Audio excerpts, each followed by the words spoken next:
So let's see, how can I split your, I will just randomly split all of you. The two of you will be in one group, and then there will be one group with you. Is that okay?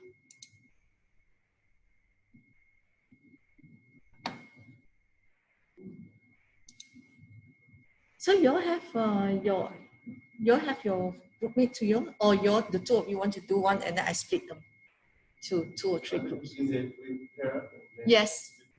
Yeah, you all pair up, and then let's split them, and then we discuss together. So, okay, so what I would do is, you all can use this table, this over here, or you want to use behind there, I can move the camera around.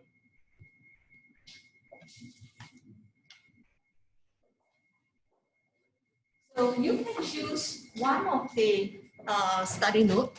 Let me share screen again. How do I do this?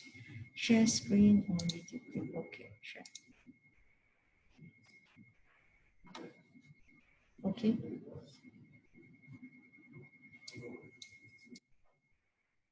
So some of you may want to see where you want to do your study note. You can do your cooling water in and out. You can do a temperature here. So you want to define where you want to study first. So which line to which line. So if you want to do in to your reactor and out, or you can do also only on the cooling water in and out. So you'll choose which one you want to work on. So for those who are online, I'm going to split you to 3 groups. Yeah. Then you'll discuss among yourself. Either you'll use chat or later on, and you're going to share your share screen. So you can do that in Excel file or Google spreadsheet. Then you share it with us, and then we discuss. Okay. So stop. And let's see, how do I split?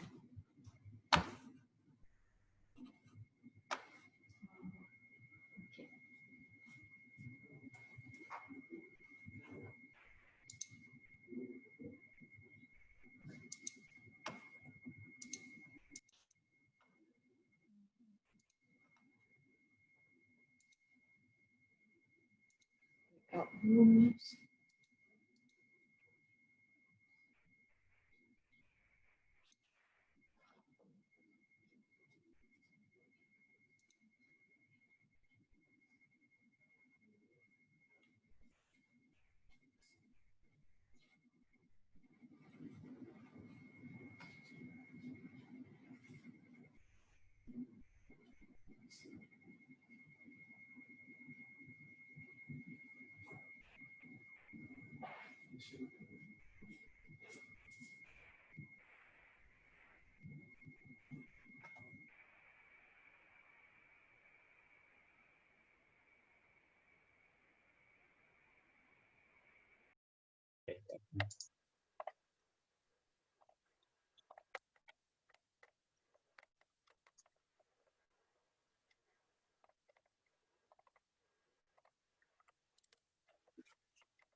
Oh shit.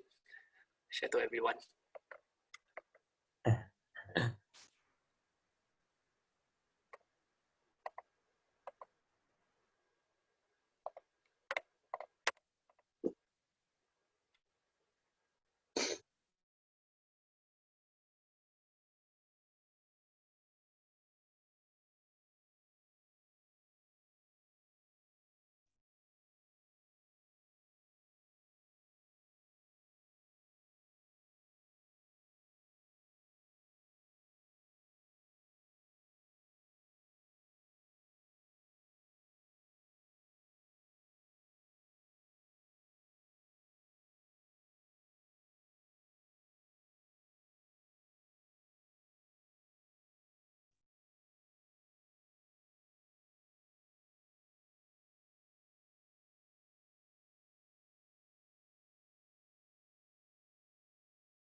I know what it is.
Okay, now I can edit. So do we just type it in the Excel or do we discuss first and type it up?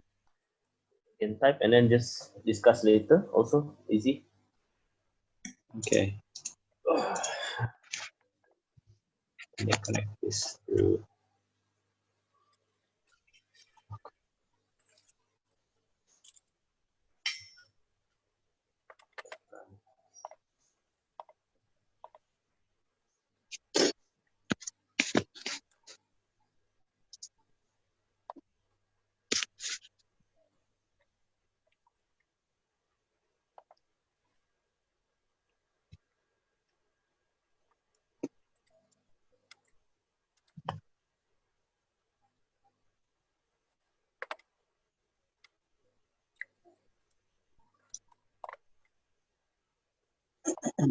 Cooling in line. Okay, if cooling line. Low maybe. Server temperature. Volume.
Oh,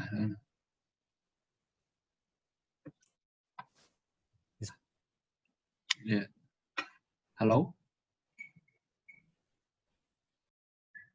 Oh, I mute first. Oh, what? I present first.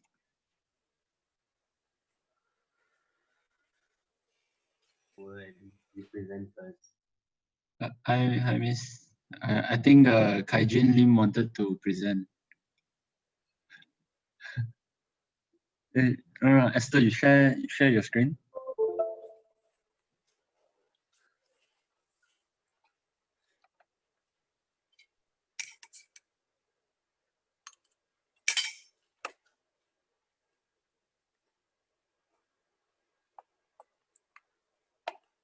Yeah.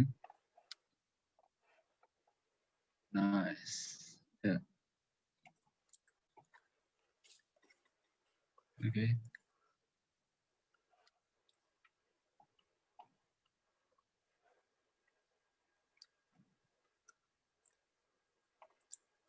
Hello.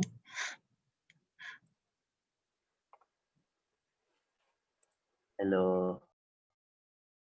So our process parameters, we weren't sure whether to put temperature or pressure, because the temperature will lead to the pressure rise. The deviation would be cooling function loss, which causes the temperature to rise and then the pressure. Possible cause would be the additional energy, and the consequence would be pressure exceeding the bursting pressure, which causes an explosion. So our actions required were to either install a pressure release valve or temperature alarm. Thank you very much.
Can we do that?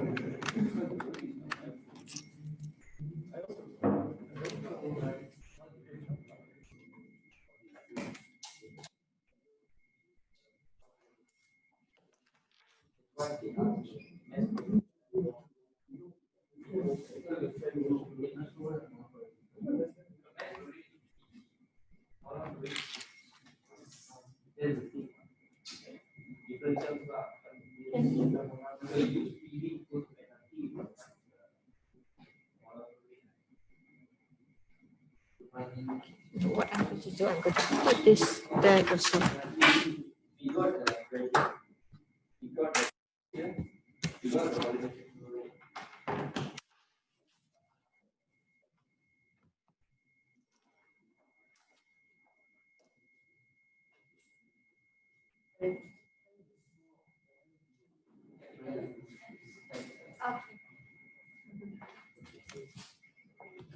I think you all can talk. All right. So we looked at the cooling coil, the cooling system of the unit. So for items that denote with the cooling coil, so we picked two process parameters, which is the temperature and the flow. So for temperature, there are possible deviations in it being high temperature or low temperature. And for high temperature, there could be no supply of the coolant or water. These are possible causes. And then the coolant could be blocked, so there's no cooling within the system if it's blocked, therefore increasing the temperature of the system. And then the coolant tower is not working. So from the coolant tower, there's no supply of coolant, or there's just a mishap in the system, therefore increasing the temperature. And the consequences would be that the temperature would increase and therefore the system would fail, which is a possible runaway system. And then the action required would be to put an alarm to give a warning in case the temperature is increasing beyond what is expected or what is required. So it alarms the operator, and the necessary measures are taken into account. So when the deviation is low, the inlet temperature would be low. Therefore, the supply that's coming in is very low. Therefore, the temperature itself would be low. And this would cause consequences where the temperature is low. Therefore, also the system would fail, also arising in a runaway system where maybe it's not the required temperature. So your optimum results are not achieved because of that. Also, an alarm could be put in place to alarm the operator to take necessary conditions as to whether to monitor the temperature and increase it, or increase or decrease the coolant flow and stuff like that. And then for the flow, being the process parameter, there are three possible deviations that we look at, which is there's no flow at all, and there's high flow or low flow. So for no flow, it could mean that the system is blocked, or the cooling coil is blocked, or the inlet valve is blocked at the beginning. And the consequences is this could increase the pressure at the blockage, and therefore the pipe can burst, also being a runaway system. And then the consequent, the action to take would be to possibly put a filter where there are no blockages or any debris flowing in the system, or possibly just to open the valve to prevent any bursting happening. And then also the valve malfunction could cause a blockage in the system. And when the flow is high, there could be also a malfunction in the valve in the system, in the sense that the valves cannot control the amount of water going in that's required. Therefore, again, increasing the whole pressure in the system, and therefore, so much water is passing through, so much coolant is passing through. Therefore, there's not much cooling taking place because the water just passes through. And then regular maintenance and checkup would be required to mitigate this challenge. And then for a deviation where the flow is low, there could be a malfunctioning valve, and the water source has a failure. So where the water is coming from, the pressure of the flow is very low. And this will also decrease the pressure in the system, therefore irregular or no cooling at all. And increasing pump capacity could increase the flow, as well as installing flow meters to check the flow rate. Okay, thank you very much. That's a very good one, a very detailed one. That's what I'm looking for. Thank you. So let me put this back. Okay.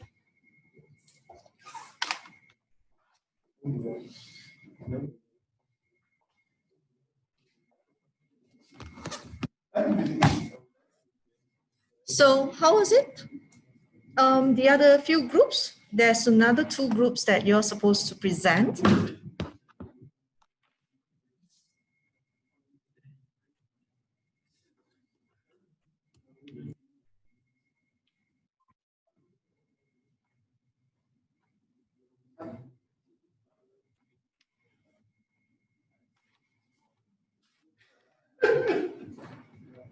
Hello guys, anyone in there? You're so quiet, make it sounds like nobody's here.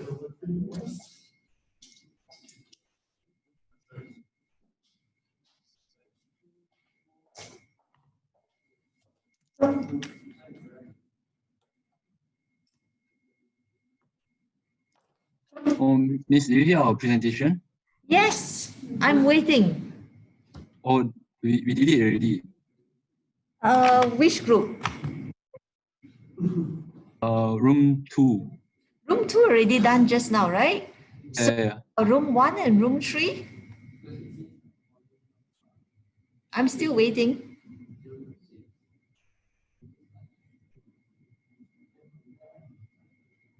And everyone just go quiet when I mention room 1 and room 3.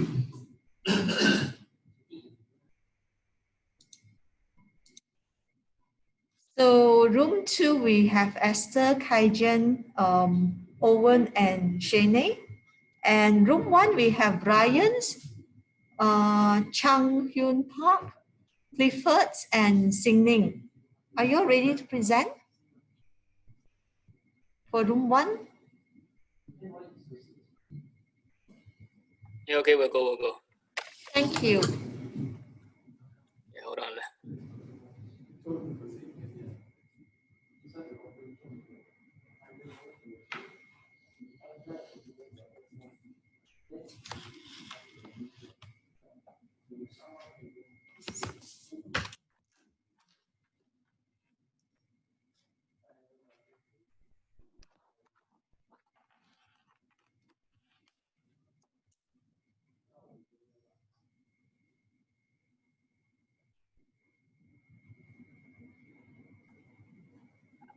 Can you all see my screen?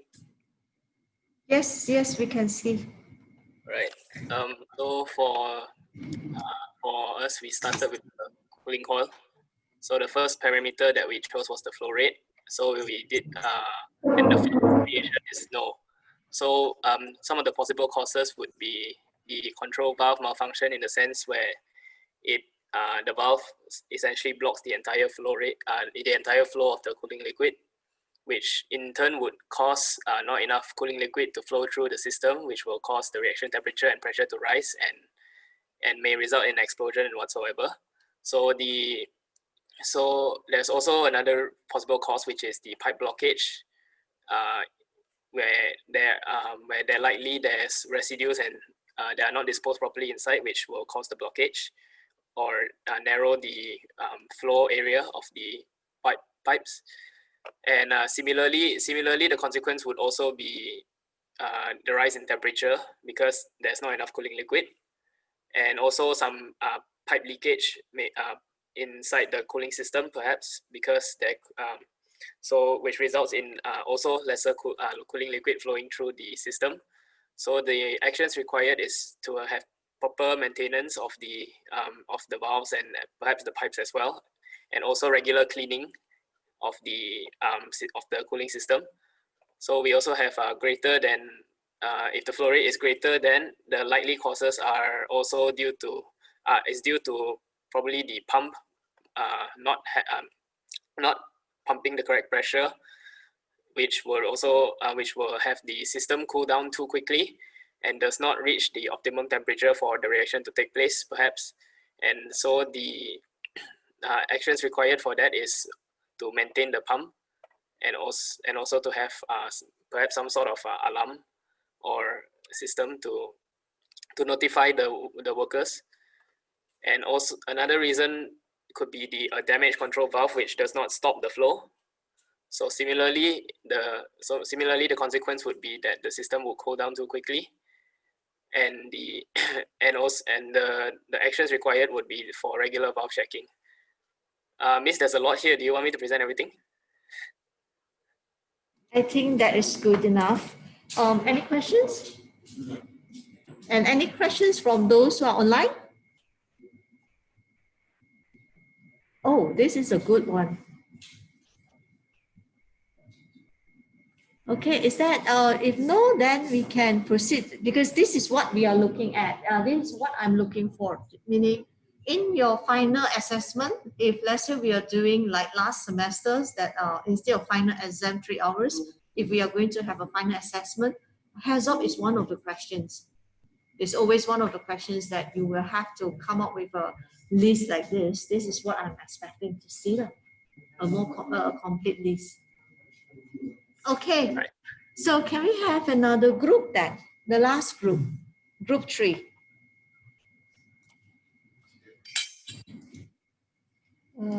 Just now, breakup room, room 3. Can we have someone to present, or you're not ready to present?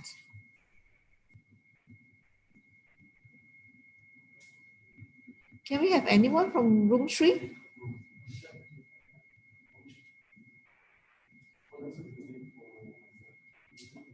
Hello?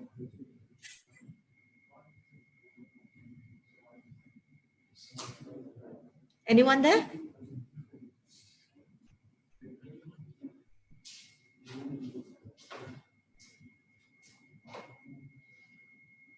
Okay, seems like nobody's there.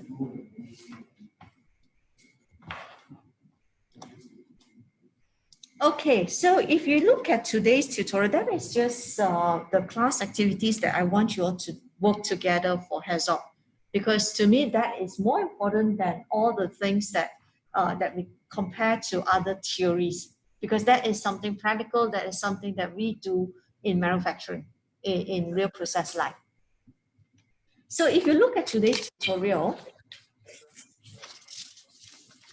okay, we have tutorial 3 here, which are supposed to cover last week. And what I plan to do with tutorial 3, which is chapter 9, is supposed to be class discussion also. But looking at this whole class discussion we are having here, it's not going to be really conductive. So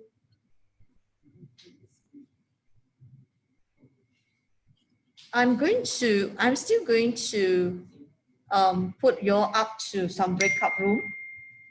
And so we are going to look at chapter 9 questions. Well, let me just open up the tutorial questions.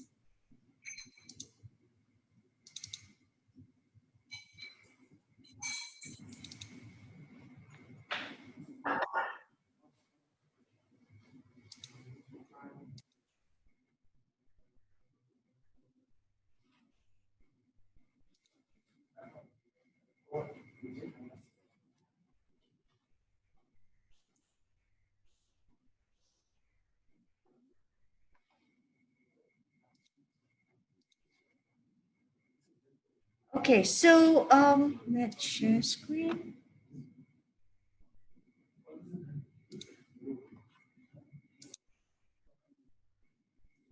Okay, so I believe you all can see this introductions to relief system. Okay, so this is your tutorial 3.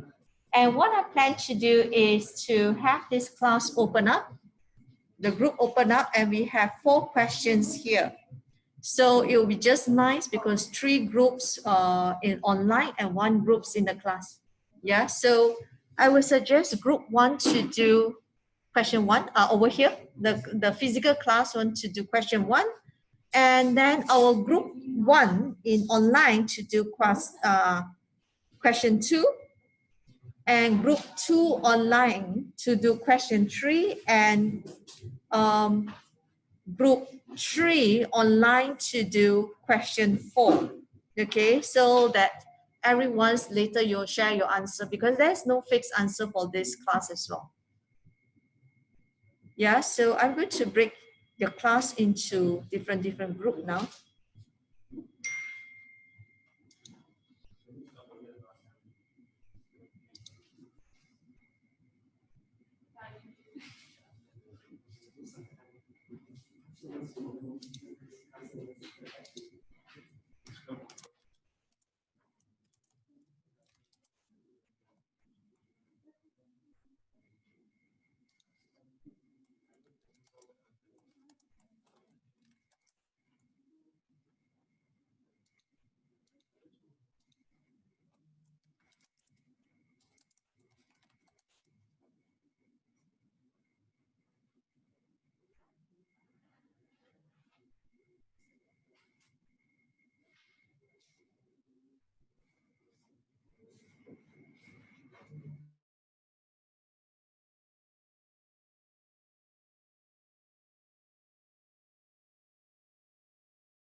Miss, we can't hear you.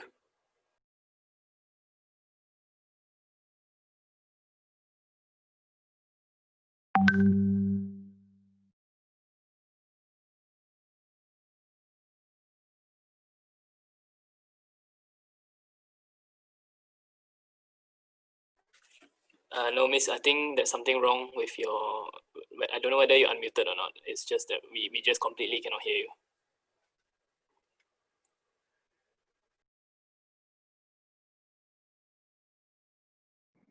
This one, can you hear me now? Yes, yes. Hannah? Okay. So what happened is that when we have a completely steam condition, the volume for steam is higher because it is in gas phase. But when we condense them into liquid phase, what happened? The volume reduced. The total volume of this, because this is already enclosed. So what will happen with this vessel is that we then create what we call a vacuum condition. Vacuum condition means anything that is less than 1 atmospheric pressure, our standard atmospheric pressure. So anything less than that, we call it a vacuum. Okay, when we have a vacuum, this is the conditions that we see. Meaning, instead of having this full volume, you basically compress that vessels from within. And so for those who are taking PPD plant design this semester, this is one of the things that you have to be watching out for. That is why we need release system, because a lot of vessels out there that is being designed can withstand pressures going out. Meaning the design is that you can push it, it can withstand. But the moment it go back in, this whole thing crack. And that is that can create leakage. If let's say this is not water, if this is acid condition, you may just create some acid leak somewhere. Okay, because a lot of time when we design, we always look at pressures go up. So sometimes we can have a vessel that can withstand up to 20 bars, means 20 times 20 atmospheric pressure. But it cannot withstand a negative pressure because the design was going up, it's not going in. Okay, so in cases like this, that is why we say all vessels, that the first rule of release system is all vessels need release system, even including storage. Because storage, a lot of times it comes in at a higher temperature, then it cool down. The moment it cool down, this happens. Okay, Ken? So that answers questions one. How do we create a vacuum system using condensation? A simple design like this. So can we have someone to share question 2? Question two is a straightforward one.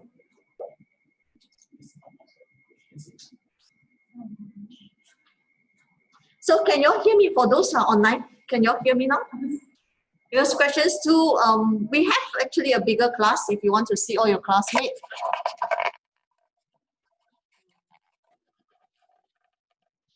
We have a bigger class here today. Include the afternoon 4 o'clock classes, they join us. And so let me get this up so that you can see the output.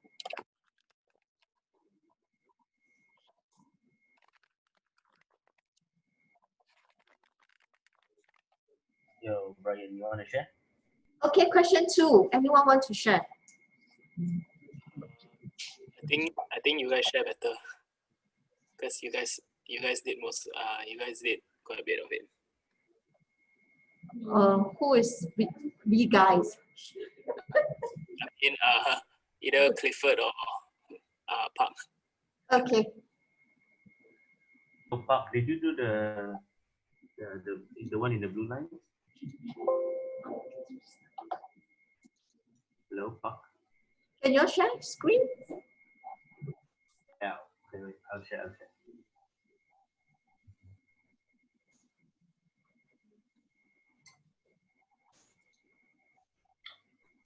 Movie? Hello? Yes? Hello, yes? You see, can you all see this? Hello? Can you see?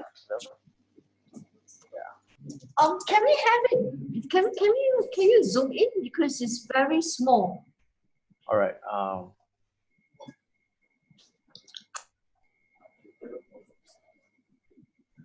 You can see there's yep, good. Okay, so question 2, this is the way.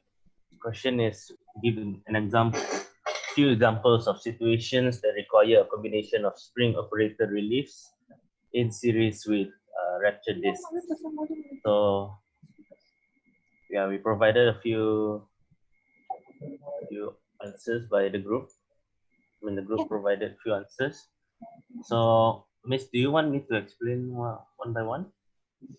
Hold on a minute. Let me set it up for everyone to hear you. Just see if I can do that.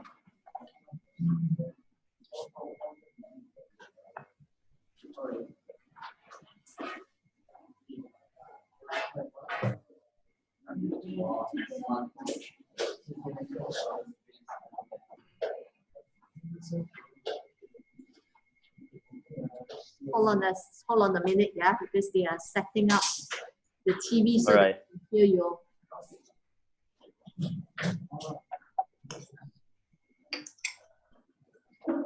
This one has been put out already.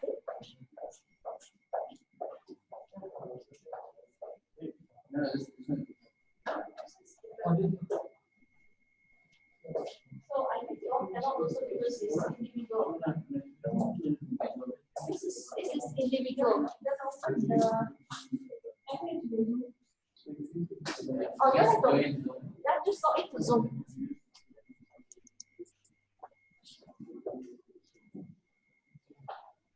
Just give us a minute. They are logging into Zoom, and so that we can hear all of you. All right, all right.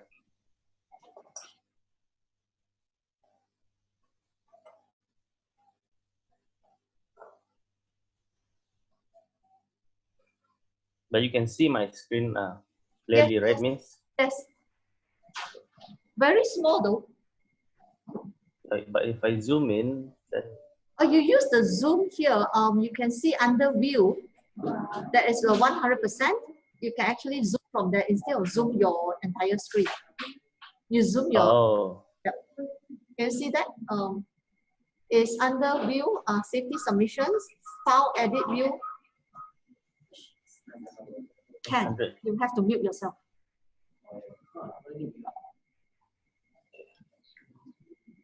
I need to mute. Okay, you can present now. All right, so this is question 2. Examples of situations that require a combination of spring operated reliefs in series with ruptured disc. So it is commonly this combination, this system combination is commonly used in petrochemical, aerospace, aviation, railroad, pharmaceutical, food processing in the industry. So it's to minimize the discharge of hazardous material and also to protect from over pressurization, means the pressure is overload in the system. So a deeper example of what situations that would require this system is to prevent plugging of the relief valve, to prevent corrosion of the relief valve internals, to prevent leakage through the relief valve, different, and allow for in situ testing of relief valve. That's all. Thank you.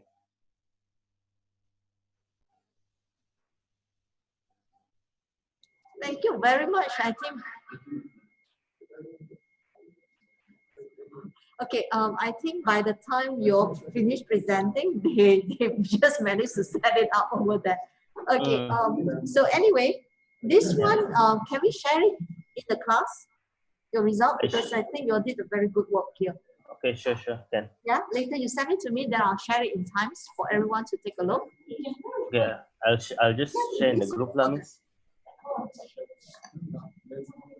It is recorded. That's why I want them to make sure that they can hear my voice.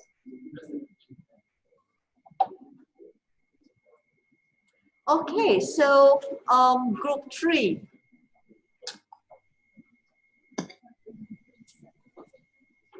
Who wants to present group 3?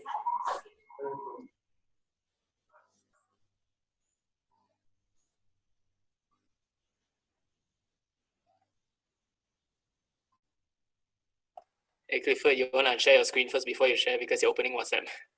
Oh yeah. Okay, okay. Lucky you told me.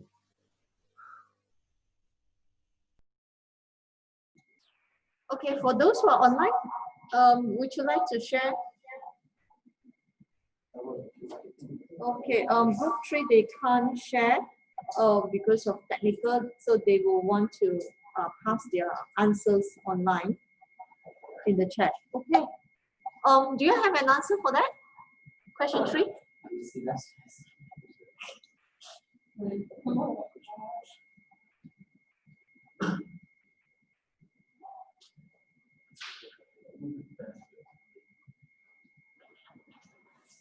Okay, question 3 is from group 2.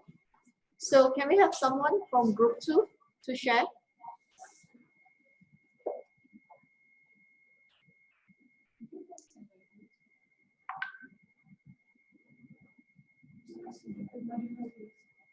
So for question 3, the modification we wanted to do was just to add an additional rupture disc since the fluid is volatile. We won't want any flammable gas leaking out. So we want a good seal. So we went with the rupture disc. So we add an additional rupture disc. At where? PSV2 will keep the same. And then we were thinking of putting it after PSV2. Okay. Yeah. Any other suggestions from your group? They want to add another. They want to add another rupture disc into this part.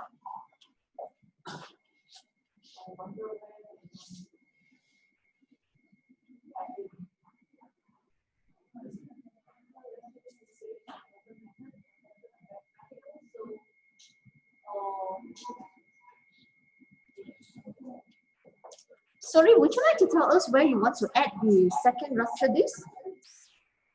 After PSV2. After PSV2. Yeah. So here.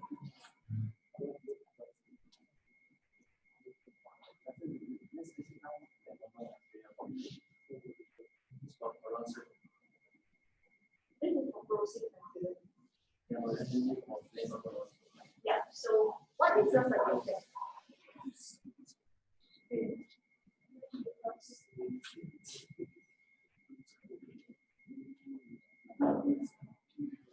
So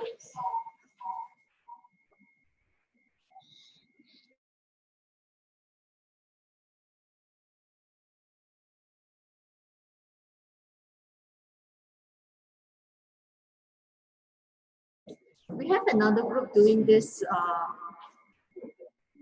this question, so I'm asking them to see what else they want to add on.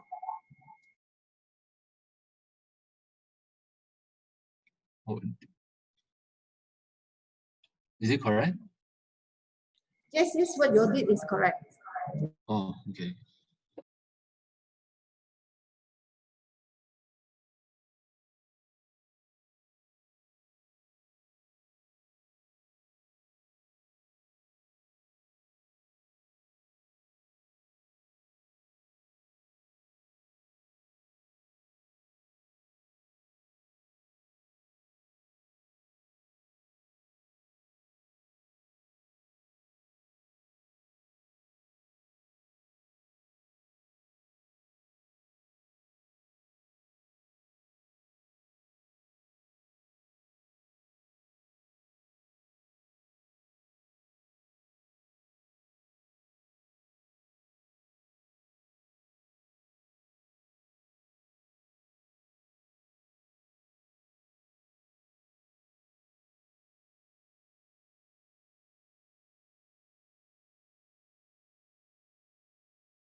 Okay,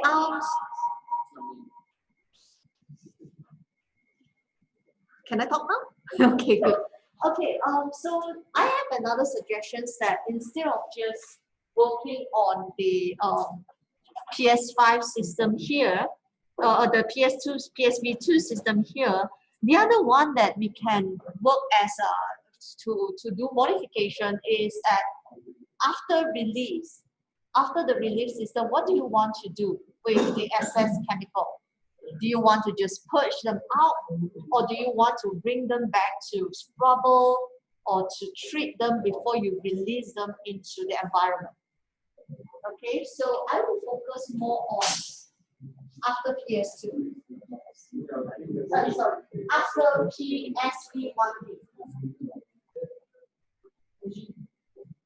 Yeah, because if this is a volatile chemical and also flammable chemical, we may not want to release them into the air because that is detrimental. So the design change will be after that, you will still need to have containment actions for this system.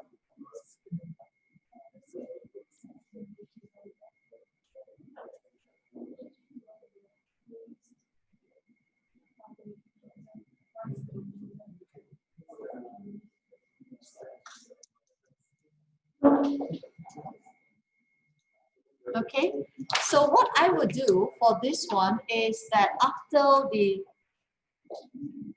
still the same system, right? You have the system, and then we have this one. The rupture this, and then we have this one, the spring loaded.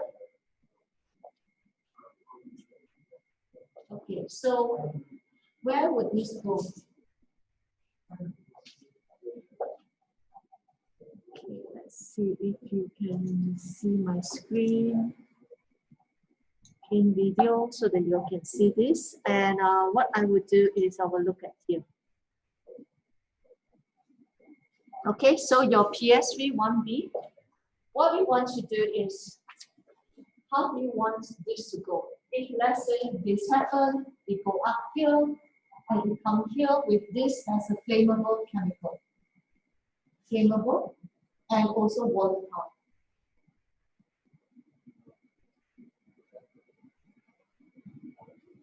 Okay, flammable means it's easily caught fire. Volatile means it is very reactive. It makes with air or it makes with something that it just go haywire. Okay, so where do you want this to go? You can't just release them into air. If this is steam, release system, we can just push it to the air, no harm. But if this is a chemical, we can't just let it go like that. Meaning you need to do some additional design over here. There are a few things you can do. If it's simple, it's not very expensive chemical, what we'll do is we put in a scrubble.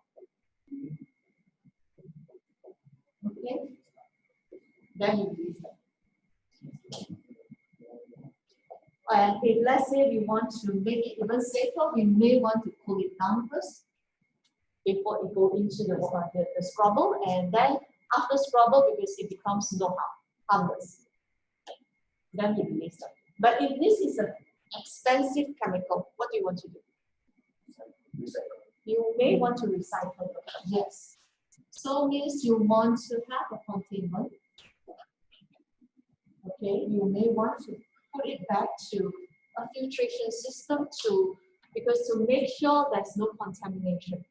Because this one already go through the system and you may already have A plus B. If you C plus D, you may already have all four inside. Okay, so before we can completely recycle them, you may want to go through a filtration system.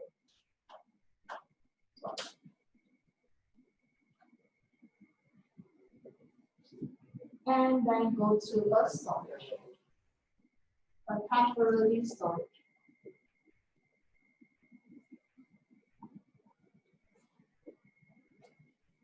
And again, here you need another system. Just to avoid what we mentioned just now, the condensations might happen because it's hot and all that. And again, you may also want to make sure that this guy is safe, on safe side. Especially if this is an exothermic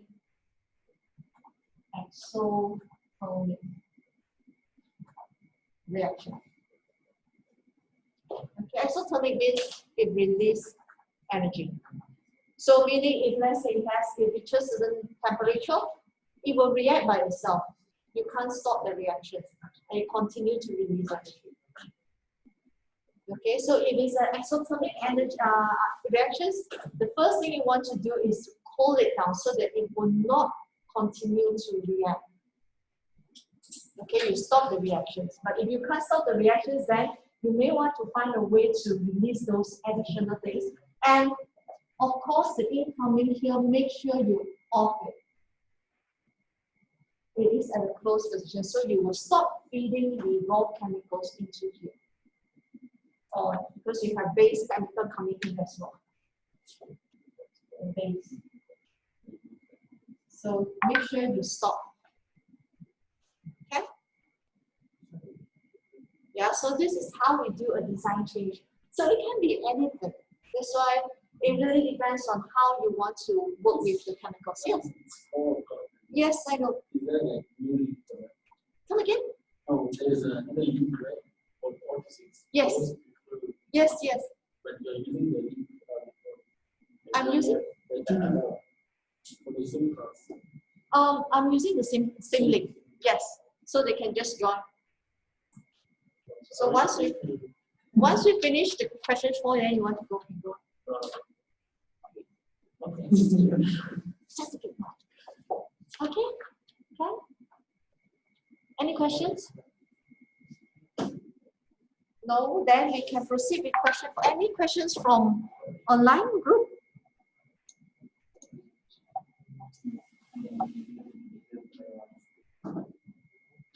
So, anyone from online group wants to present for question 4?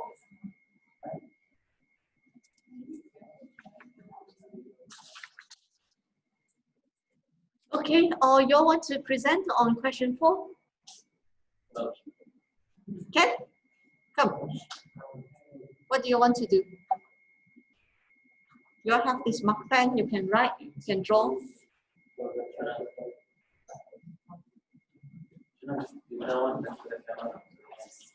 Yes. So you want me to... Oh, you don't want to show your face? It's okay. So questions 4 talk about to go against better reaction system. So maybe what I will do is, let me see if I can draw this out in an easy manner. Okay.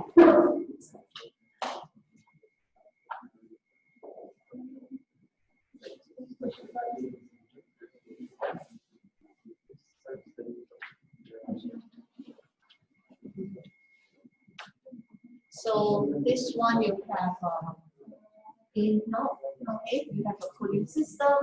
You have this one. I think basically that's it.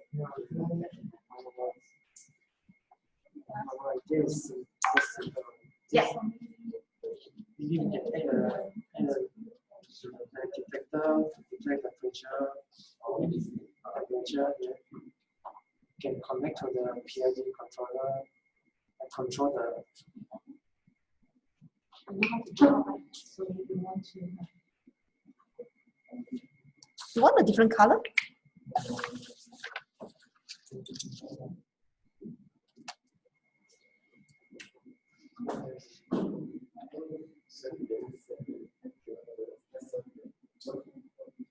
This is your chemical hot water here.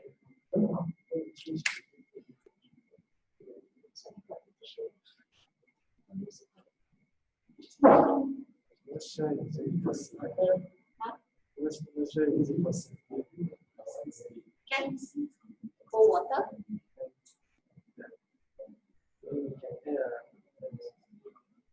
Excuse me, miss. Yes. Can I take my excuse to leave because I have another class at 4. Okay, sure. Later you can view the recording then. For those Yeah. who leave, then Okay. you can leave, and then you'll just continue to view the videos then. Okay, what about attendance, miss? Attendance just now already posted. Hold on. Yeah. Okay. Got it. You got it, yeah? Yeah. All right. Thank you, miss. Yes. Yes, the definition is too high, maybe we can put this format. I got what you mean. Okay, so you're saying that we have a temperature transmitter, pressure transmitter. Yeah, so, and therefore you have this one that connects here. I'm saying that. Okay, sure. So to like make the temperature so that it will not be too high. Possible, doable.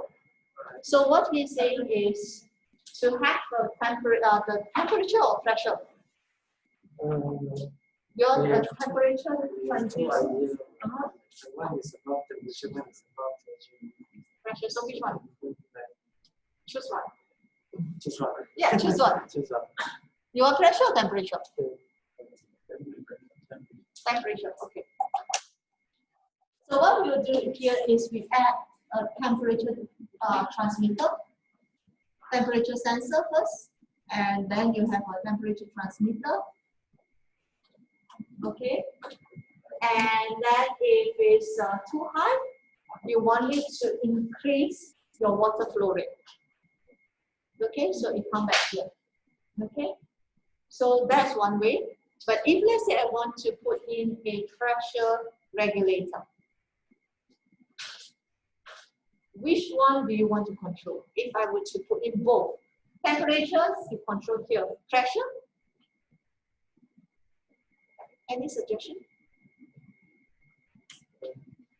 I have a pressure sensor over here. And then I have a pressure controller. And what do you want to control? What do you think is the best to control the pressure? Which one? There are so many valves in here. I didn't draw all of them. The which one?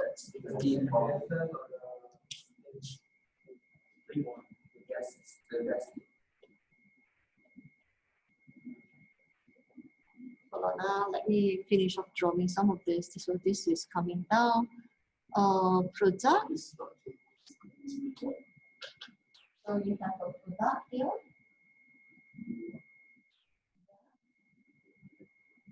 You can actually control both. If I were you, I would do this.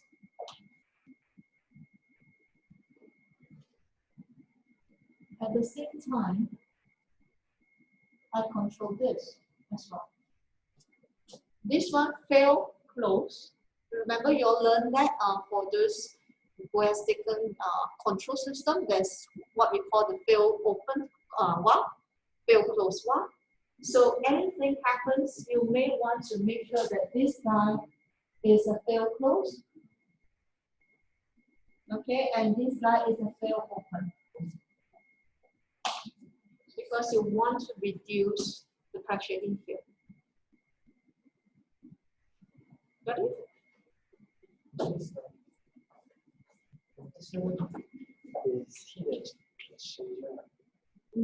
This is a reactor with cooling water coming in.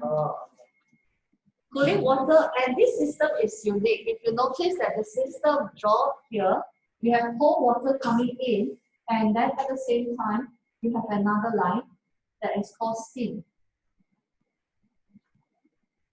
that go in. One out, one in, and you have a valve here, you have a valve here, you have a valve here, you have a valve here. So this is going in, this is coming out. How does this work? We have both cold streams and steam stream in here, in one cooling coil. Because both are using water, H2O. So To start off a reaction, it needs energy. So your A plus B cannot become C and D at room temperature. So to start up the reactor, what normally we do is we will close the water valve and we put in steam to heat this up so that this temperature can go up. Okay, so once this reach the temperature, this start to happen. And again, then they start to release energy because of exothermic. And if we continue to supply steam, this whole thing will just go big bubble. So we will have to off this steam line and put in cold streams to let this to cool down and maintain at its optimum temperature. That's what we say working temperature. So that you don't have some things that go overheated and you don't have something that is underheated, because not enough energy, you won't get your C plus D nicely. You may get A, B, C, D or Roja. That makes everything all in. But when you have this balance of these valves here, then you will get your steam. When it's too low, you will get your reactor to be heated up, or you can get your reactor to be cooled down using the same coil. But they have to be in the same medium. You can't use one oil, one water, because then you may clog out the coil. Yeah, Ken? Yes, in the cooling water, why do you have a steam trap? Steam trap.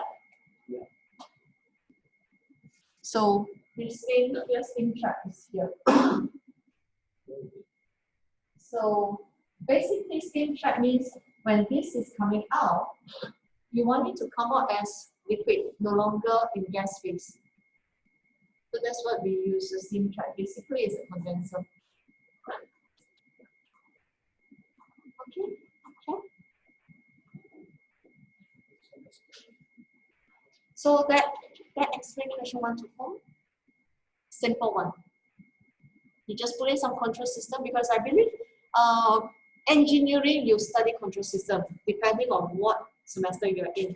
Chemical engineering, you study your control system in semester 5. Supposedly semester 5, all of it in semester 4. Okay? Mechanical, I think you'll study your control system in semester 6 or 7 or 8.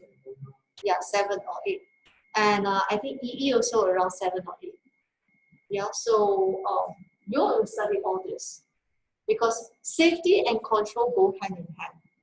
We will do control system first, and then if control system fail, only we want this guy to kick in. Relay system. Relay system is a safety system, it's not the control system. Okay, control system will help us to stabilize this whole thing. Okay. Any other questions? If no, then those 2 o'clock class we can end, and those 4 o'clock classes, then we continue with Hazard analysis, since you already done that. Okay, thank you. Miss, Yes. will you have like a hard copy of the solution of the discussion or the solutions or whatsoever that we had here? We need to screenshot. Okay, then I'll just view the recording back if I ever do my review. I think let's say we need someone to really look at the recording and screenshot it out. Okay. Yeah. That's why I'm asking you to share the answer. Okay, so for those who at 2 to 4 classes, thank you very much. Next week is a test week, so we will cover until relief system. Yeah, hands up I won't cover. Hands up is for final assessment, and also your assessment 1, your assignment 1, you will use hands up. Also, some of you may be using hands up, and final assessment you'll be using hands up as well. Okay, thank you very much. And so now I wait for the others, the second group to join.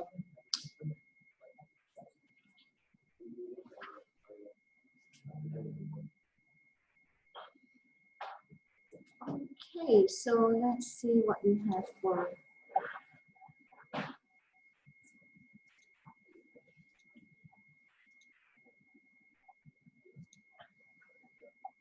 Hands-up analysis.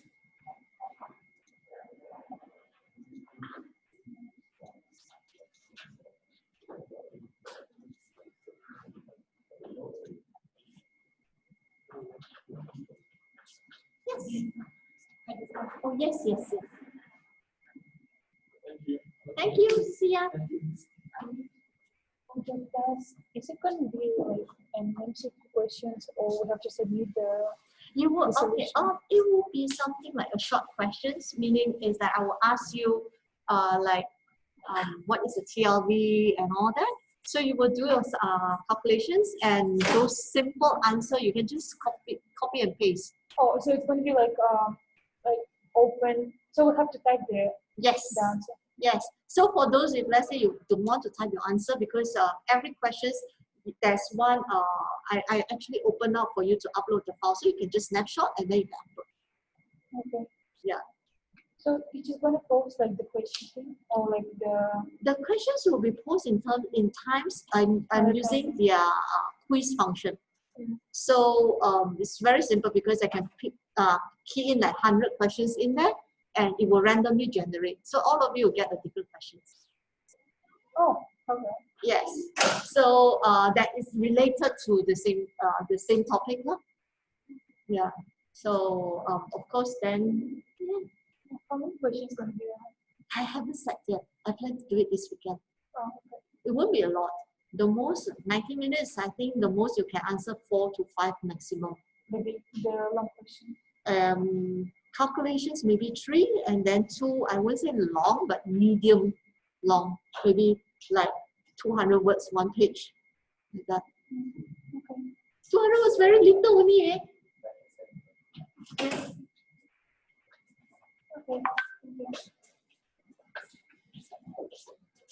Okay, everyone's back. For those online one, do we have everyone here?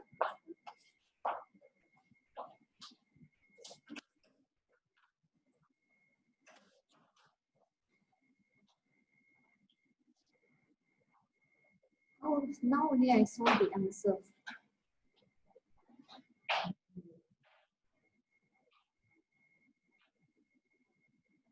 They have some very good answer here. For question 4.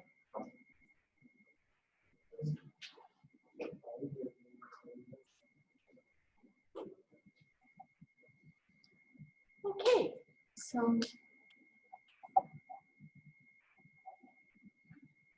just you and anyone?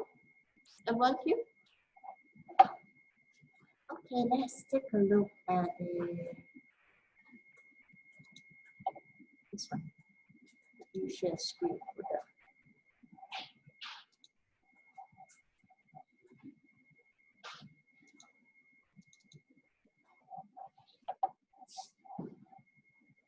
So this semester,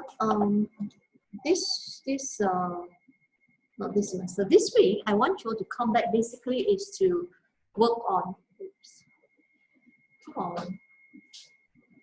Basically, is to work on hands-on analysis, because hands-on is one of the most important. Hold on, why do I? Okay, so they can see. So hands-on is basically the most important tools that all of us, if you want to work as chemical engineers, will definitely need to use it. Okay, almost every industrial they use hands-on analysis, especially for chemical processes, because this is where we can look at every aspect of the process. So hands-on, we use certain keywords here. You can see the not, none, more, high, greater, higher, lower, less, and also as well as part of and such. Okay, so you can use it for temperature.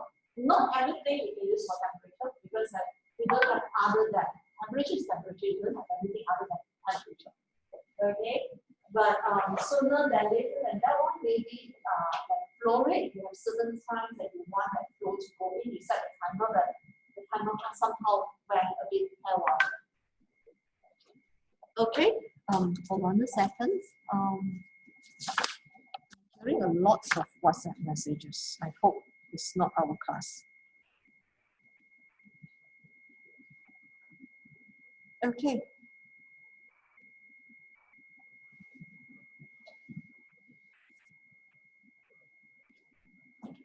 So Reverse, we can't have reverse temperature, we can't have reverse pressure.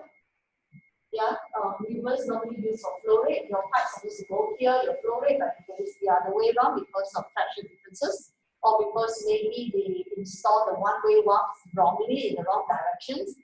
So not everything can fit to every parameter. You have to select what is needed, what is suitable. Okay.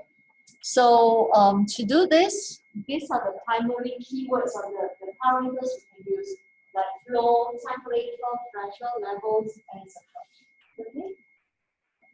Any questions so far?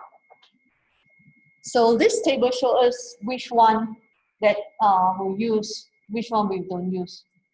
Just a simple one. Okay.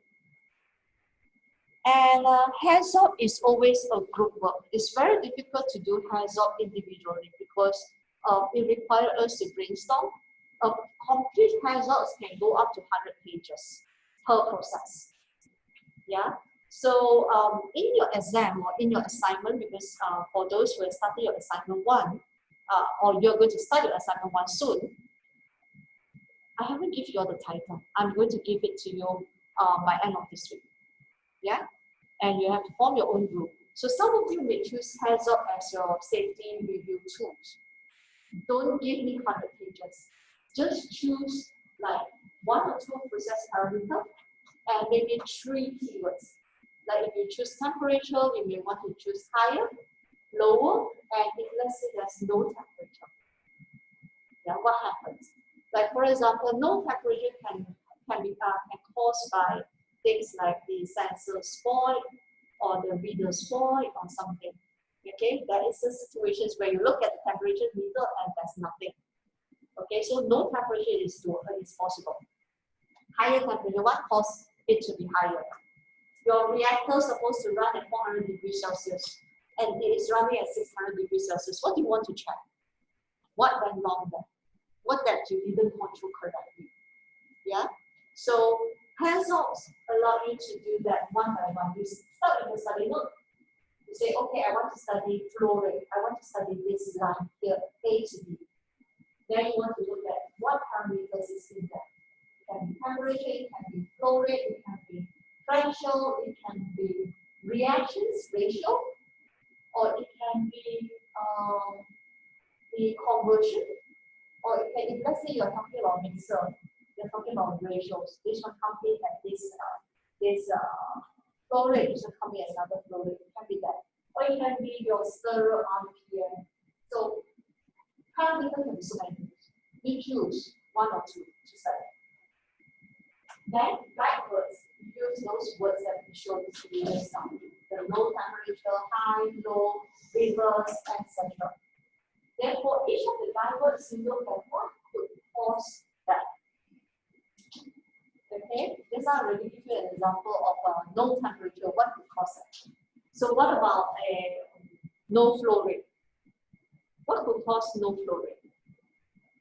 That could be your pump not working. That could be someone accidentally closed the valve. Or that could be a pipe burst somewhere, that's why you don't have water at your home. Yeah, that's causes by that's the possible causes of low flow rate. Or too much flow rate, high flow rate, what could cause that? Or lower flow rate, what could cause that? Then you look at the possible consequences. When you have this high flow rate, what might happen? Just take a very simple example like your home. If suddenly Shabas decided to give you extremely high flow rate, what might happen? Can you think of something at your home? Utility bills may be higher, yes. The worst thing is that if let's say you're staying in a home for the very old houses that has been built like 30 years ago, your piping connections may be already loose. It may not be able to withstand that pressure. You may have an internal built-in pipe burst along the line, yeah, because of that pressure. Because if let's say it flow at regular pressures, nothing will happen. But suddenly, if let's say there's an influx of water coming in, you may start to see water coming out from the wall. You may start to see water marks. Then it may cost you a lot of money to just hack the wall to change that pipe. Okay, Same thing goes to industry. If there's a sudden influx of flow rate into your reactor, you may overflow this guy. If it's water, it's still okay. But what if it's acid? What if your storage tank can only have that much? And suddenly, if your supplier decided to throw you all that chemicals that they have and then start to pump into your system when your system is already overflowing. Okay, so all these are the possible consequences. Put them down and then see what actions do you want to do. Actions can consist of detection, means how do you want to detect the overflow? How do you want to detect the pipe burst? Or how do you want to detect the possible causes that what causes it? If let's say a pump that is malfunction, that sometimes it gives you a slower flow rate, sometimes you can just pump everything in. How do you want to detect that? And also, how do you want to prevent that from happening? So actions always look at two things. One is your detections, one is your prevention. Prevention including maintenance, etc. Or the control system is a prevention method. Okay, because whatever it goes off, it will help you to regulate it. It prevents some bad consequences from happening. But again, that can also be a way to detect that as a detection method for the engineer to say, hey, this system is not stable.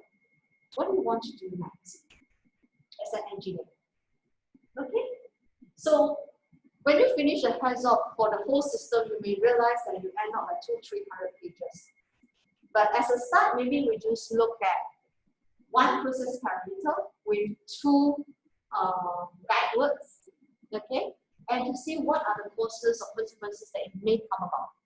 So we'll use back the same system as our just now our example in our tutorial.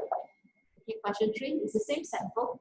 Hands-on example that you have a monomer going in, and that this is a reactor with cooling coil in there because of the system is exothermic. Okay, the chemical reaction is exothermic, so temperature is controlled by cooling water. So you can use hands up on the cooling coil, or you can use hands up on the whole system. So we can ignore this one.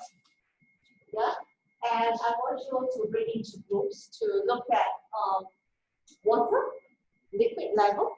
Okay, I want you to one group to look into temperature of cooling water.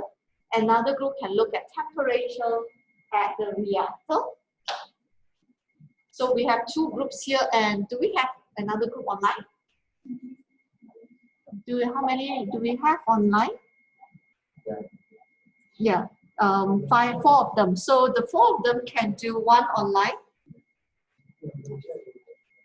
Okay, because if you can see this one. Oops. So gather 5 per group or 4 per group, doesn't matter, or 3 of them online. So you have, they have one group? Oh, you are in the group, okay. So in that case, I think we split to 2 groups and also another few online. So is Elaine here? Yes, please. Elaine, you are in the physical class because I realized that 2 of them here. Thomas? Yeah, Thomas. Okay. And so Thomas is here in the class, so we have another 3 online. So I suggest the 3 of you, Katil, Elaine, and Tabitha, maybe you want to form a group. Yeah, and then you want to see like how you want to, you can see from my slides the answer is there, but you may want to come up with your own ideas. Okay, don't just look at that. That can give you an example, an overview of what you can do, but I want to hear your own answer. So in the class, we have another 2 groups here, I believe. We can do 2 groups. Yeah, group 1, group 2, and so you choose what you want to work on. So we can do on pressure, we can do on water flow rate. And even if you want, you can look at the RPM, the mixing, the reactions itself. Yeah, those are parameters you can look at. So choose whatever you want to do. And you have 20 minutes to discuss, then we share. Is that okay? So for the three of you online, Katil, Yiling, and Tabitha, you just open up a spreadsheet, a Google spreadsheet, so that you can start to pump in your ideas in there.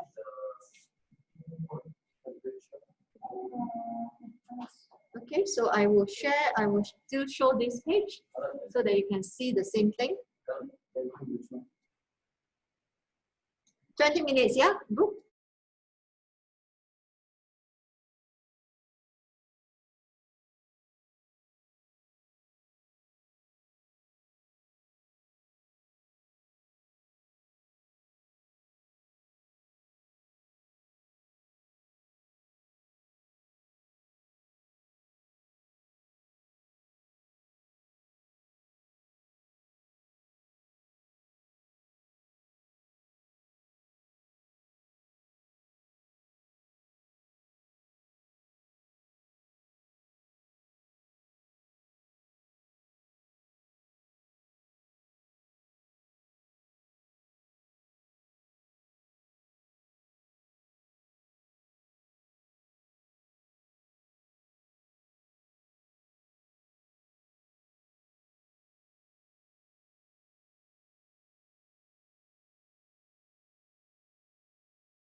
we are ready to share the information here. So what I'm going to do is I'm going to bring my laptop around with this camera so that I can see. Unless you want to use your camera, then you can share screen from there. That will make life easy as well. Okay, sure.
Just give them a minute. They are sharing screen.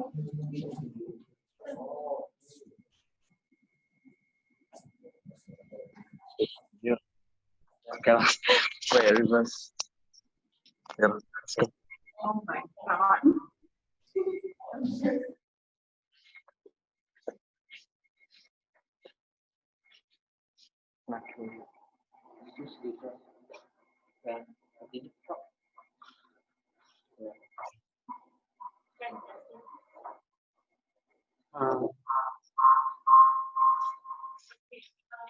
Thank you.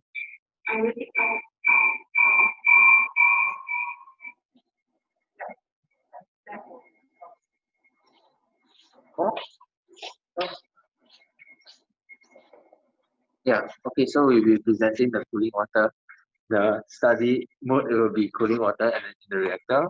So for the process parameter, it will be the temperature. So the guide will be higher, greater, lower, or no. And the possible cause, it will be the 40 of thermocouple and 40 of control valve of the cooling water. And excess amount of monomer is fed into the reactor and less cooling coil in the reactor as well. And the consequences, it will be inaccurate temperature reading lead to inaccurate feedback for the thermocouple, and it will affect the rate of reaction and also insufficient of cooling water supply. Yeah, so action required is to have regular maintenance with for thermocouple and control valve, and also to have extra thermocouple so that just in case one become faulty already, another one can still will be as a extra and also a backup, and also have more cooling coil so that it will be faster cooling effect lor. Yeah. Nice. Okay, just want to highlight something for the guide works. Normally what we do is we use one guide works and look at the courses first. Yeah, not all 4 guide works together, then sum up everything. We just do one by one, that you can see like because there are differences. Okay. Yeah, higher or lower, they may be caused by different things. So it's important that you split them up. Okay. Other than that, I think it's good. Okay. Okay, thank you so much.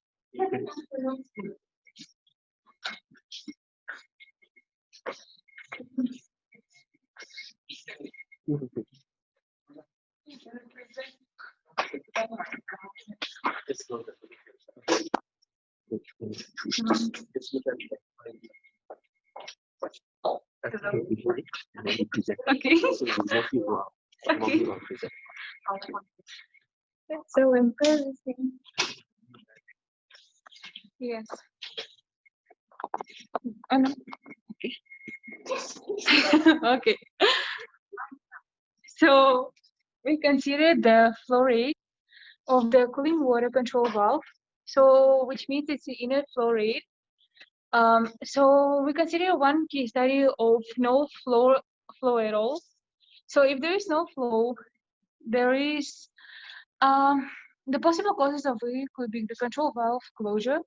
It might be due to the human error. It can be due to the high air pressure failure, and it can be like also due to the automated system error. And also the cooling water utilities service failure when there is no water inlet to the system. And the possible consequences of that, it might be unexpected reactor temperature increase, which will later cause the cooling loss and the runaway or burst of the reactor itself, which will have no cooling water and the temperature of it will rise. In order to prevent this, the valve is supposed to be the failed open, and the cooling water flow meter should be installed. The alarm system for the low flow and high temperature to delay the operation, the personnel working there should be installed as well. And the monitoring of reliability of water utility services should be done. And lastly, regular maintenance for critical instrumentation list should be considered. That's all. Thank you so much. Can someone hold it? Can someone take it?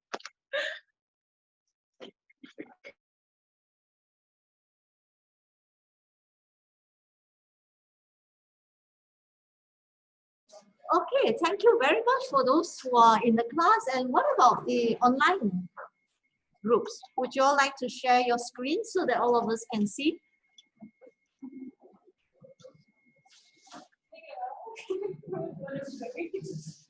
Hello, are you still there? Hello, anyone?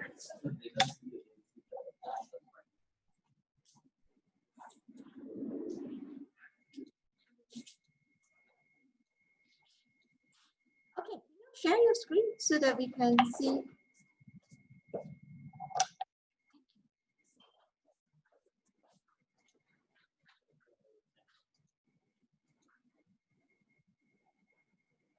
Okay, what I will do is I will share your, because I think you put in your doc here, Google Doc here. I can open up.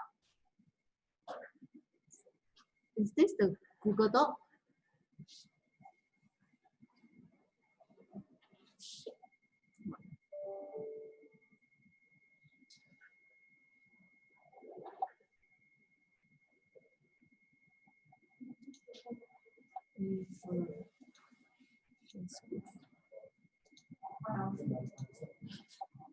So is this the Google Doc that you're sharing?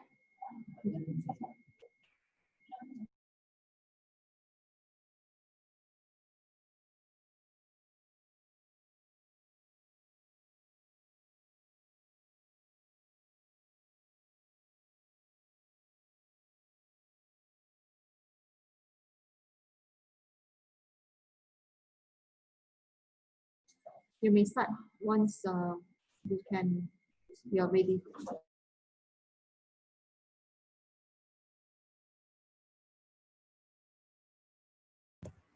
Miss, can I do some edit to the Google Docs? Come again, I can't hear you.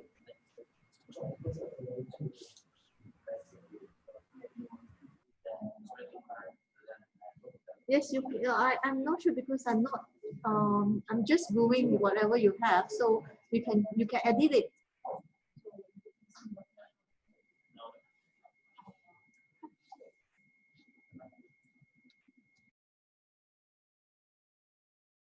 I muted them.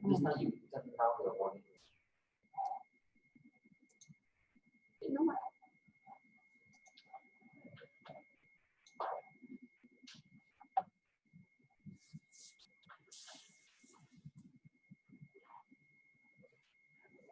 Oh, they are changing it.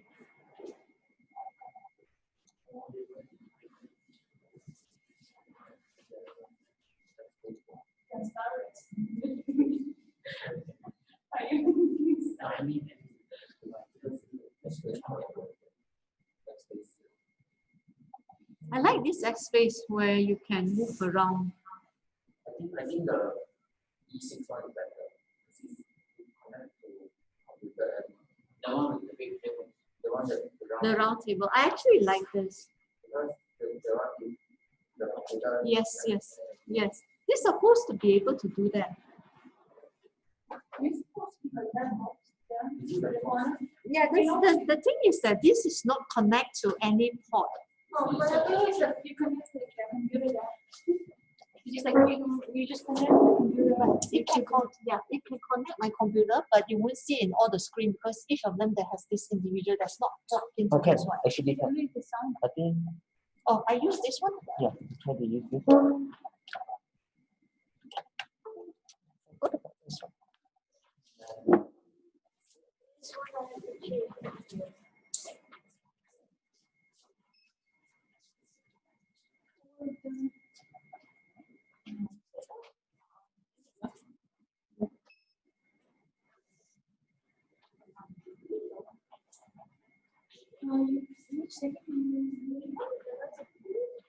Or you want to project it? Yes.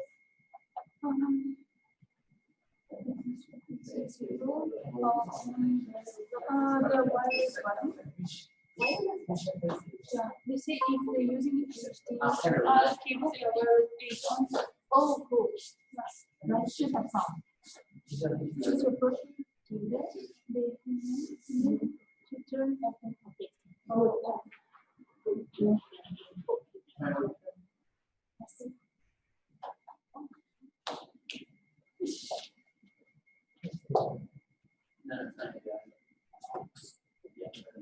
Are you ready? Can someone say something so that we can test our system?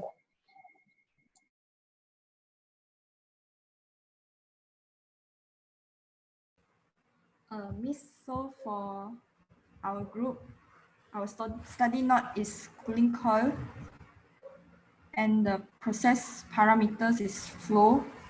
The possible causes is high temperature will causes the cooling coil to fill, and then possible consequences is the machine will break down due to the loss of function of the cooling coil.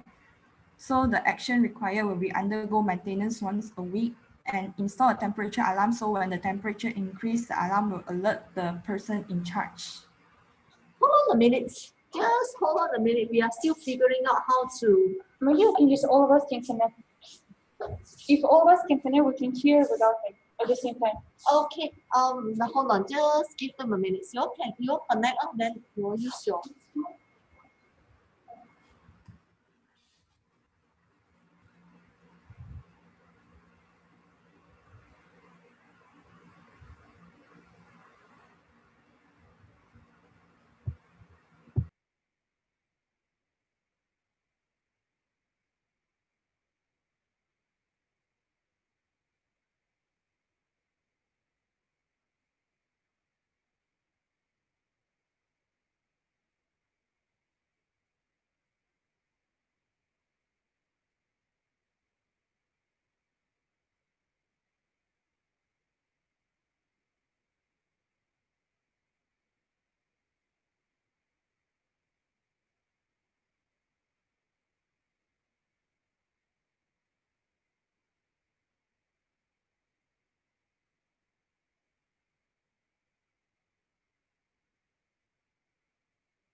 Can you say something and?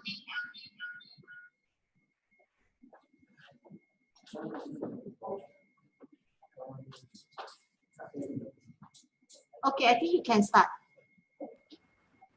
Okay, so our study node is cooling coil, and then the process parameters is the flow, and then possible causes is high temperature causes the cooling coil to fill. So the possible consequences is the machine will break down due to the loss of the function of cooling coil. And then action required is undergo maintenance once a week, install a temperature alarm. When the temperature increases, the alarm will alert the person in charge. And also install cooling water flow meter in order to prevent loss of cooling, and also install the check valve to prevent the water leak. questions? I think it would be nice if, let's say, you all can put that in the table form, so it will be easier for us to see. But at this moment, I think we can make do with this. But in a true hands-on, you have to put them in the table form. Yeah. Any I will convert it to the table form later and send to the WhatsApp group.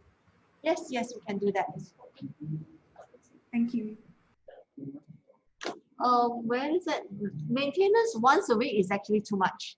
So for us, most of the time when we look at maintenance, we schedule it in terms of, depends on who can do the maintenance. If the maintenance is done in-house, like any of us, the operators can do, like those are not called maintenance, those can be calibration to make sure things are okay. And so like for flow rate, flow meter, you don't need calibration for that. So the flow meter maintenance can easily be done once every 6 months to just make sure what you see is correct. Yeah. So those are the simple things. Once a week is a bit overkilling. Yeah. Temperature alarm, yes, that's a good one. And install cooling water flow meter to prevent loss of cooling. Can you tell us more about this one?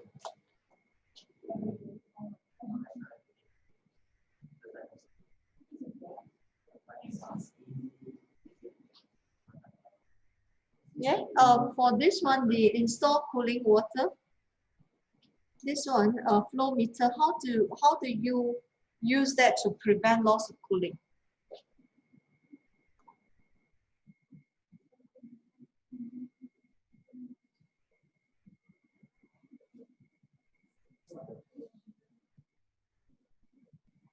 Yeah, because yes, you can use a flow meter there, but you can't use that to prevent your loss of cooling.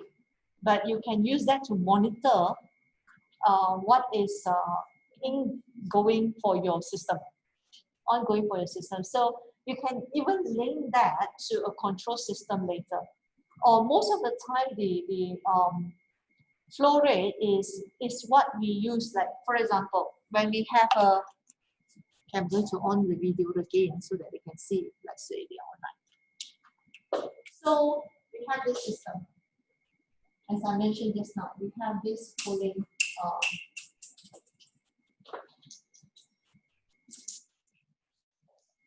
Cooling water coming in. We have this one. Yeah. So you have this flow meter, flow sensor. Okay, flow rate sensor. So we don't use this one to control this one. Okay, because you throttle yourself. What we normally see in here is that if you have a temperature sensor, okay, that goes to a temperature controller or transmitter or PT, that's where then you may want to control this one. Okay, that's where you see your change. This is just for you to monitor to see the changes in your flow meter. Okay, so let me just let's not stop video, but stop sharing. Okay. So what we can do here is that we use this flow sensor to as a monitoring to see how often that this kick in that changes the flow rate here. Yeah, because if let's say this, if you look at the graph, your flow sensor is supposed to be like that, or at least stable. But if you see this, your flow rate is up and down, it tells you that something is not right here because this valve is opening and closing. So meaning this temperature here is not stable. This is how we look at a chart, a system, a sensor to tell us something else. And when you have an unstable temperatures in your reactor, what does that mean? That's where then you look at the hazards that link to temperature of your reactor. What could go wrong when you have too high, too low, unstable temperature that fluctuate up and down? What might went wrong? It can be your incoming contamination. Okay, means your raw material is not pure. You may have a sudden influx of a better grade or highly contaminated, or maybe something, if you have a stirrer here, maybe the stirrer is not, is already malfunction. Sometimes it stirs a bit, sometimes it stops and all that. That gives you reactions that is not stable. Therefore, it causes your temperature not stable, and you use that to control here. This may just show up like that. Okay, because if you look at the rest of the things, you may see that hey, everything seems to be stable. But one of the chart is not stable. It can tell you a lot of stories in there. That's how we what we call troubleshoot and backtrack to see what could go wrong with the system. Okay, that's a good one to have a flow meter, but you can't use a flow meter to control flow sensor to control a flow rate. You can use the flow sensors to monitor your flow rate. Then you see how you want to control it. What do you want to control? Is this a control parameter or is this a manipulated parameter? Yeah, because I believe all of you have taken your control system. You know, when we talk about control, we have this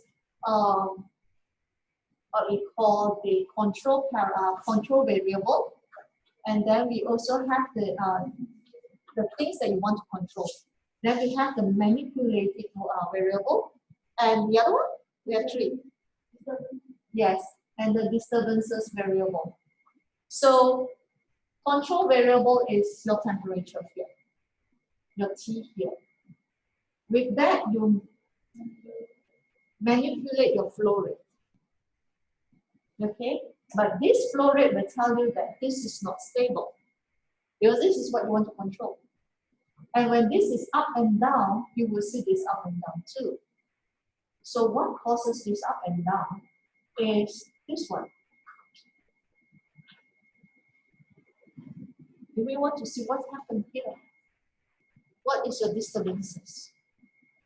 Okay, got it?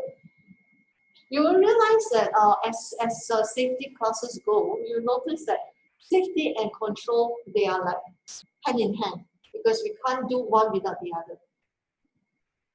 Okay, when we do safety, if let's say we talk about layer of safety protections, the first one is always your process.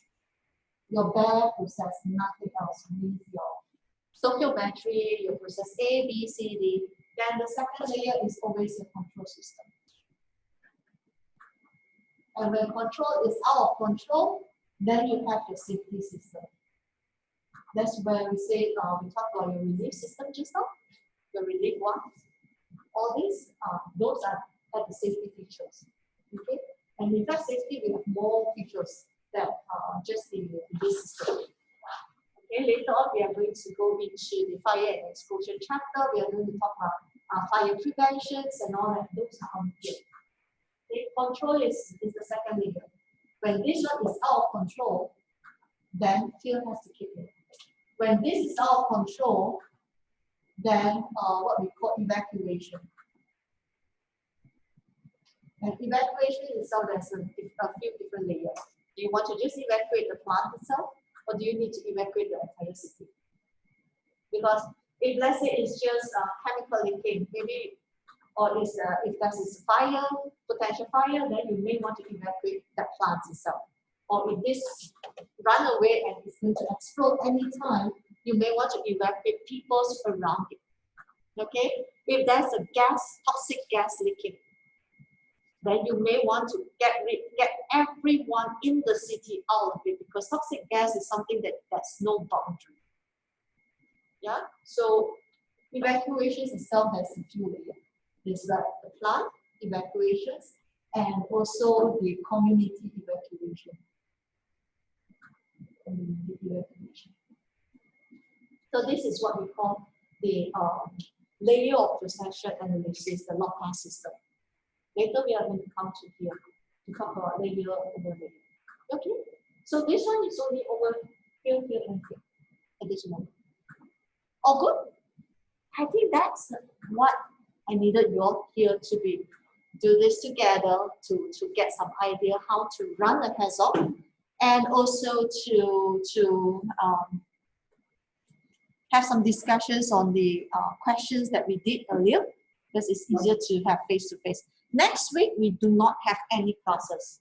No lecture, no tutorial, because next week is a test week. Just test enough, just enough for you to study. Because normally I don't do anything during test week, so that you're focused on your test. Okay, the test is online. I use the quiz function in time, so make sure you have a stable internet connection. Yeah, so that when you start, you go for the 90 minutes. So some of you may say, oh, it's in calculations, I want to snapshot. Yes, you can, and you send it to me. You can send it because each of the questions there is a link that you can submit your file. Okay, if let's say some students they say, oh, I'm afraid that don't work, but it will work, don't worry. Some of them they will just send me an email. I will accept that as well. Just take a photo phone and snapshot. Now, scanning takes a lot of effort. Yeah, so that's about it. Anything you want to ask? For the test, it's only chapter 1, introduction, the OSHA, the FAR, and also death rate, and chapter 2, toxicology, about the 4 routes of going into the system and how it gets eliminated, and talks about the calculation. Then chapter 3, industrial hygiene, talks about TLV, TWA, STEL, ceilings. And then chapter, the 4th topic is on relief system, which we talked about it slightly earlier just now, where you want to put relief system, what are the relief swaps and all that. So until there only. Yeah. Hazards will be assessed in your final assessment, and also your assignment 1, which I'm going to give it out by end of this week. Okay. So you will submit your assignment 1 in week 10, your report, and also the presentations will be in week 11. Yes, it's a group report, so don't have to don't have to be too worried about that. You'll be given a case study, study about them, and then do some hands-on analysis of this, and you'll be fine. Okay, all good? Any question?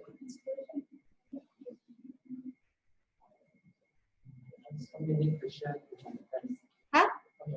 I haven't set yet, but most likely it will be 4 to 5. Yeah. Questions, like how to find information online, okay, for test 1, right?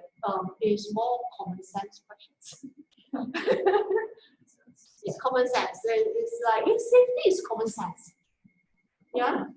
For the fact that all of us are here, alive, healthy, I believe you have at least a basic common sense for safety. So test 1, 15%. Normally I go with a bit of calculation. So calculations will be those OSHAs, PLV, and all those simple calculations. Yeah, it's just like 1 line, 2 lines calculation. And then a little bit about common sense, really common sense. You look at it, sometimes you laugh. Okay, so short answers, even for the calculations, I think 5 minutes you can counting 1 questions that part. And then the essays, maybe you will spend like 20, 30 minutes is just to write out. The essays is only about 300 words, 200 to 300 words, not more than that, because it's just 90 minutes. Okay? Okay?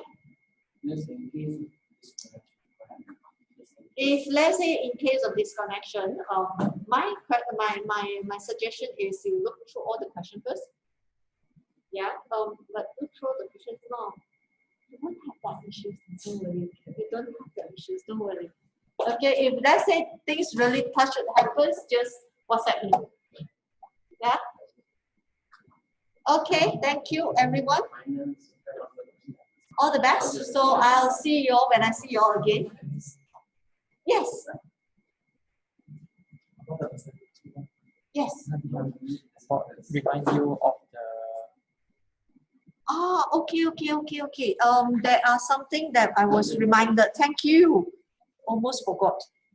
Okay. Some questions. Someone asked about the questions on assignment. Where was your message?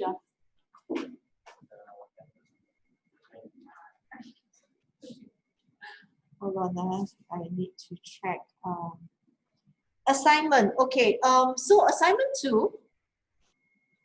This has a long question. So, if let's say safety talk carry out live online, or and sometimes they issue cert. If they issue cert, you just just attach the certificate. If they don't, just like this one, you just print screen this one with your name in there. I know you already attended. Just a screenshot will do. Okay, and so that's easy, like Facebook Live, because your name will be there. You just have to like say hi everyone and then screenshot that page. Okay, that's how we do. Even in university right now, because you can't attend a lot of physical training, we do online training, those Facebook Live or those YouTube Live. You just put a comment to show that you are there and you screenshot that. Then it will be calculated. It will be considered as you attended. Okay. So that's easy. And there are a lot of workshops that's charging. There are also a lot of workshops that are free. So let me share with you on this one. Okay, so let's iChe. I normally like to go to iChe, AICHE. Let me share screen with those who are online as well. Okay, let me.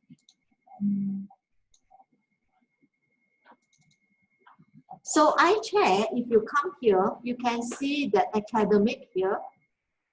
They are courses. Most of the time, the courses you have to pay. They have all these hands-on courses, e-learning courses. If you click in, they will tell you how much is that. So these are expensive courses, so don't go for that. Yeah, because this one, they are, because this one, once you committed, they'll give you a certificate and you can use the certificate or the passports. So that's why they charge. And you can just go to their webinar, okay?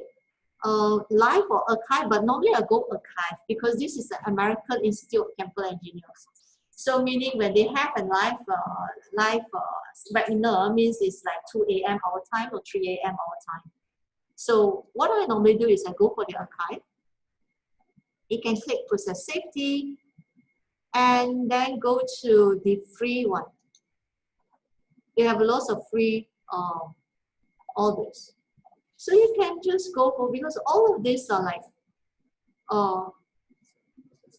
yes, asset integrity program, back to school, how to avoid the training brain drains, all this basic safety webinar. It's supposed to last for 1 hour. These are normally 1 hour. See, the duration is 1 hour. But how can I show it? Because if you screenshot, how can I prove that I watch for the whole hour? Okay, to me, I go very easy on this one. It's your own training. So even though if you don't watch for 1 hour, you just watch for 15 minutes, but you get the concept of what is that. Okay? Or sometimes they will share their material. You go through the material, you understand, and you can finish the material within 15 minutes. But some people, they really need to sit down for an hour or 2 hours to understand the material. So the gist comes from not your screenshot or your attendance. The gist comes from your reflections or your summary. Because from there, I will know whether you attended, because you want to talk about what you have learned, not what they are showing you. Like what you understand from this is reflections is different from just like copy and paste, and give it to me. It's really different. Yeah. So from how you write your own reflections or summary, I will know whether this is considered pass or not. Okay. So I'm quite flexible with that. So sometimes I think some of you even ask me, what about if let's say the class is 40 minutes? On paper, I will say yes, then it's considered like 2/3 of an hour. But if you have all these 40 minutes, I think that sufficient can claim, you can easily claim it for 1 hour. But don't go for a 15 minutes video and then try to claim it for 1 hour. That's definitely you won't learn anything in that 15 minutes. From a reflection itself, we already know. Okay? So this one is a good practice for you to look for your own training, because when you go out to work, the company doesn't give you all the trainings you need.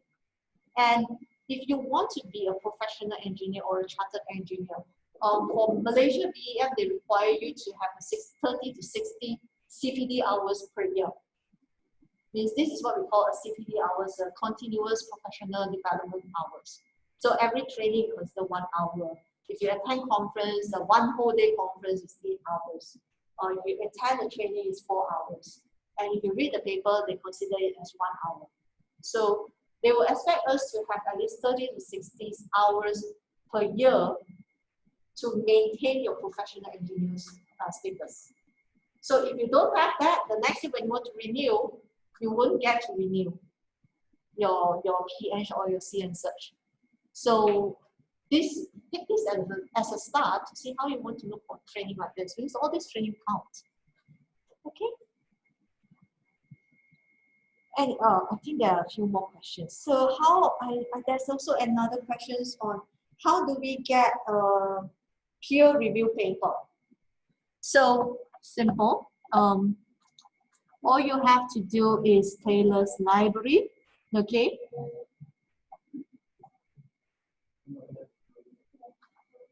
So you go to Taylor's library website and you go to this resources and online database. Okay, then you have to log in with your student ID and your network password. Okay.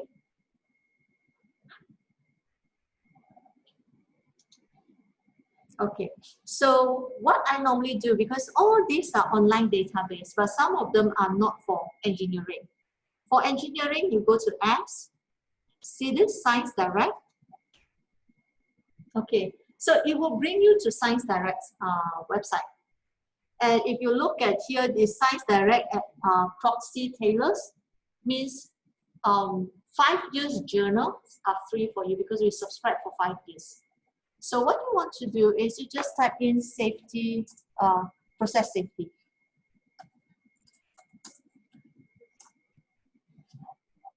You can just chemical process safety, then you can see all these articles. You can download them and see whichever you are interested in, you may want to read. Every paper is about 1 hour. Yeah. So you can just research paper, you can just download the PDF. And how can I move this?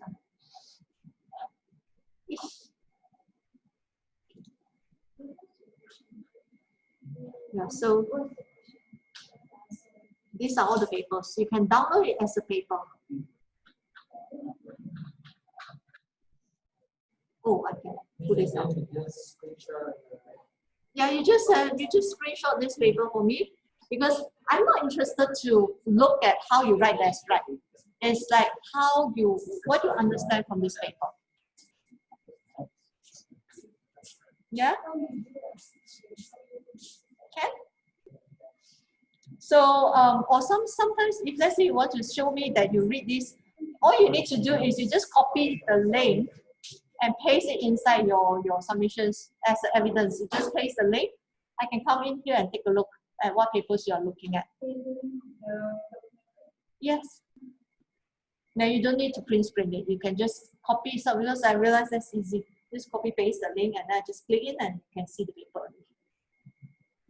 Okay. Any questions?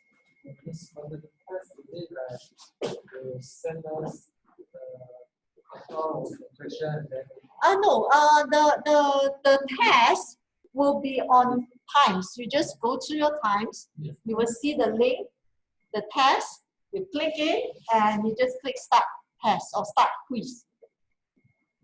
And the moment you click start, then the counter starts 90 minutes, so don't simply go and click it. It's from Monday to Friday. Yes, Monday 8 o'clock you open, Friday 6 o'clock you will close. Yeah, Malaysia time. So if those who are not in Malaysia, it's just 90 minutes. So whenever you wake up between Monday to Friday or Monday to Thursday, if you're afraid you miss the deadline on Friday, then you just get it worked out. Because I know some of you has a better brain at 2 a.m. Some of you has a better brain in the morning at 6 a.m. Some people, they prefer to work in the evening. So that is why I prefer to have this few days durations. Whenever you feel like, okay, I'm ready, just do it. You'll realize it's very simple compared to all the other modules that you have. Okay? All the best. And before you go, can help me to clean up? Any questions for online as well?